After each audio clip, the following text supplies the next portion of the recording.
యెహోవా నా కాపరి, నాకు లేమి కలగదు. పచ్చిగల చోట్లను ఆయన నన్ను పరుండు చేయుచున్నాడు. శాంతికరమైన జలముల యొద్ద నన్ను నడిపించుచున్నాడు. నా ప్రాణమునకు ఆయన సేద తీర్చుచున్నాడు. తన నామమును బట్టి నీతి మార్గముల్లో నన్ను నడిపించుచున్నాడు.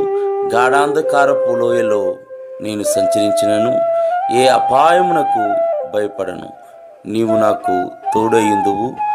నీ దుడ్డు కర్రయు నీ దండము నన్ను ఆదరించును. నా శత్రువుల ఎదుట నీవు నాకు భోజనము సిద్ధపరచదవు. నూనెతో నా తల అంటి ఉన్నావు. నా గిన్నె నిండి పొర్లుచున్నది. నేను బ్రతుకు దినములన్నీయు కృపాక్షేమములే నా వెంట వచ్చును. చిరకాలము యెహోవా మందిరములో నేను నివాసం చేసేదను. గాఢాంధకారపు లోయలో నీవు సంచరించును. ఏ అపాయము రాకుండా